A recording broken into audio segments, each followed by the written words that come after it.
How are you feeling this morning? Oh, we're certainly feeling quite bad for southeast Queensland and Brisbane, and with JobKeeper having ended a couple of days ago, it's certainly going to be hard times for southeast Queensland and Brisbane specifically. Well, what sort of impact do you expect it to have financially? We expect that the restaurant, cafe, and catering industry will lose about $50 million in revenue, which means that they will have to chuck out about $15 million in produce because they would have already had that on hand for Monday, Tuesday, Wednesday trading. Yeah, so it's really, other than Christmas, it's kind of come at the worst time. Look, ultimately, this is going to destroy consumer and business confidence going into the Easter long weekend and school holidays. Many people are now telling us that they're going to be canceling their trips to Queensland because they're worried about getting stuck here. And also, many states have closed their borders to Queensland in some way. And now masks are mandatory around Queensland. I'm actually in far north Queensland in Cairns, and everyone is quite disgruntled that they have to wear masks. I don't quite get that one, Wes.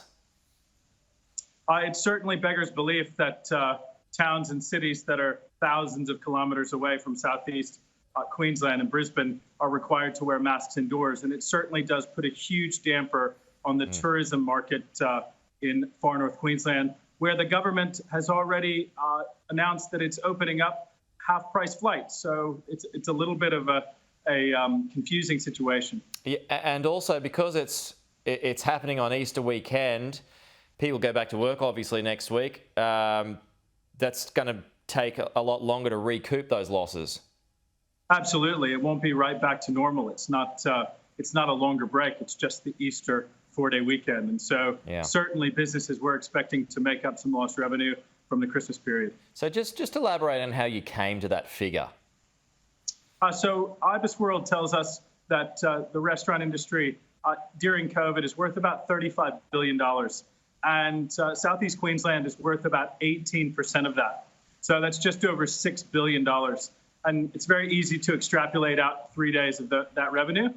And then we know the food cost related to that. So it's not hard to get to those figures. Yeah, okay. But what's the short-term damage? Let's say this only lasts for 3 days. Hopefully it only lasts for 3 days. When it comes to the fact that businesses, you already referred to this, they can't get JobKeeper now, so they can't get those payments. What is that short-term damage, and is there any long-term damage in that space? Look, the government has already pushed back against the Queensland Chamber of Commerce and Industry's requests for business support for these 3 days lost.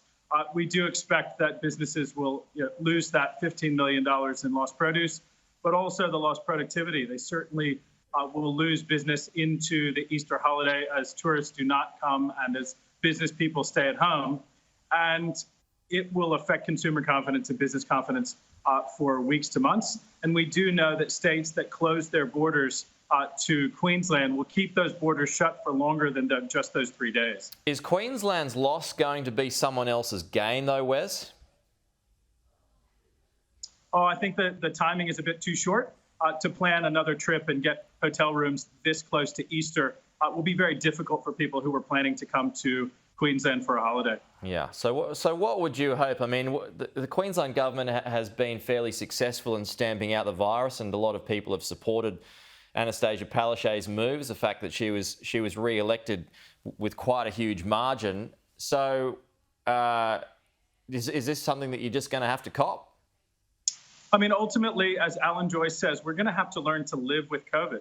Once we're all vaccinated, if we want to reopen international borders, we're going to have to accept that there will be some no-symptom positive cases. And so to be so quick and so sweeping to have measures across the entire state rather than just localized hotspots certainly does not help with business and consumer confidence. Okay, Wes Lambert, as always, appreciate your time.